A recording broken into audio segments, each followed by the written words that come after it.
shooting, speaking out tonight. Her name is Emily Heller. She lives on the street where the shooting happened, and she filmed video that we have here just now to share with you out front. It shows the chaos immediately after Rene Good was shot and killed by that ICE agent in Minneapolis hours ago. We're going to play it for you. I do want to warn you that it is graphic. Can I go check a pulse? No! Back up! Now! I'm a physician! Hey, Listen, we understand. We got EMS coming, and I get it. Just give us a second. We have medics on scene. We have our own medics. Where are they? Where are they? How can I relax? You just killed my neighbor. You caught butter in the face. You killed my neighbor. How do you show up to work every day?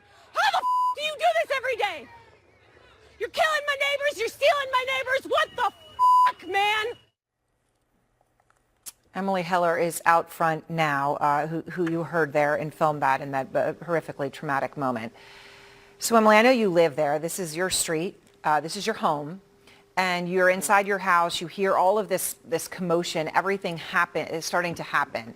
Okay, can you tell me what happened then? You hear everything. You come outside, and then what? I hadn't even gotten dressed. I was making breakfast. I went out. I heard the commotion. I heard whistles, which is a common sign of ICE is nearby. And I went out onto my front porch. I didn't even have shoes on. And within 60 seconds, everything had already gone down. But there was an ICE convoy that seemed to be stuck, and then there was a protester who was blocking traffic, so they couldn't progress.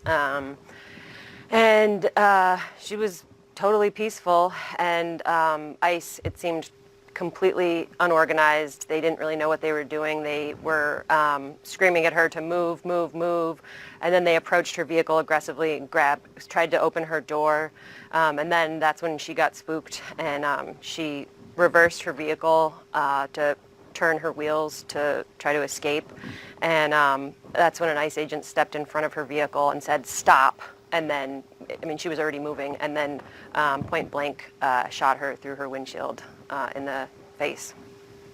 I can't imagine what it was to see that, Emily.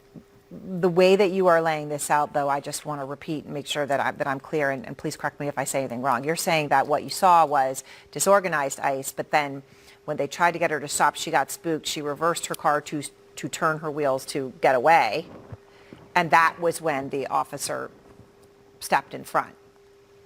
They were telling her to leave. They were telling her to move, and then all of a sudden seemed like they were trying to get her. So they were telling her to move, and then in a split second they were saying they were trying to get her out of the car. So it was like, yeah. She was trying to move. Once they were trying to get in her car, she was of course she wanted to leave at that point. Yeah. They were extremely aggressive. Yeah. She would have been scared, obviously. President Trump, as you know, he posted a video saying that it's lucky the ICE agent was alive, and I just want to be clear, the ICE agent is walking afterwards, and we know that from anything that he had in the hospital, he's fine and he's out. But President Trump posted... he stood there.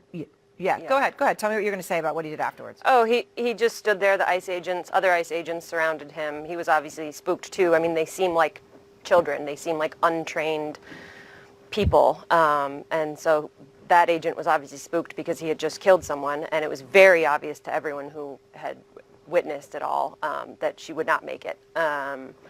And so they kind of gathered around him, and then there was a gold SUV that came, and they put him in it and got him out of there because everyone knew he had murdered someone. So President Trump says the woman was disorderly, obstructing and resisting, who then violently, willfully, and viciously ran over the ICE officer who seems to have shot her in self-defense. He shared a video of the incident from a different angle.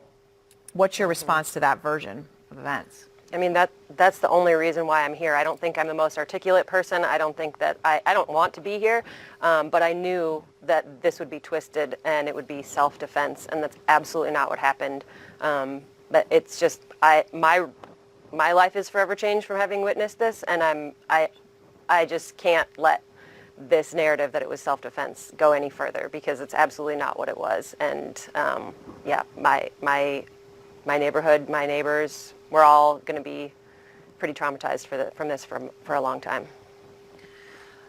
When in that video that you shared with us that I just played, the 34 seconds, you're obviously incredibly distraught, and there's a doctor next to you or near you. We can hear him saying, I'm a physician, I can help, and they say, no, we have our own medics. But the doctor is there offering to administer CPR, standing right there. I don't want you to have to relive what you were looking at when the horror of her death, but how did agents respond to him? Was there a speed and a desperation in trying to get any sort of assistance to her? Because it didn't sound like that from what you gave us. Yeah, they wouldn't let him near, and they said they had their own medics that were on their way, which it was, I mean, I don't know, it was at least 15 minutes before the ambulance arrived, and then the ambulance couldn't even get through because the ICE agents had all abandoned their vehicles in the road, so the ambulance couldn't get through. So they parked at the end of the block, and about 5 paramedics came in and examined her for, I didn't see this, but they were with her for a few minutes, and then they carried her limp body away by her limbs, not even on a stretcher. Just carried her down to the end of the block where they could get a stretcher because they couldn't get through with their ambulance.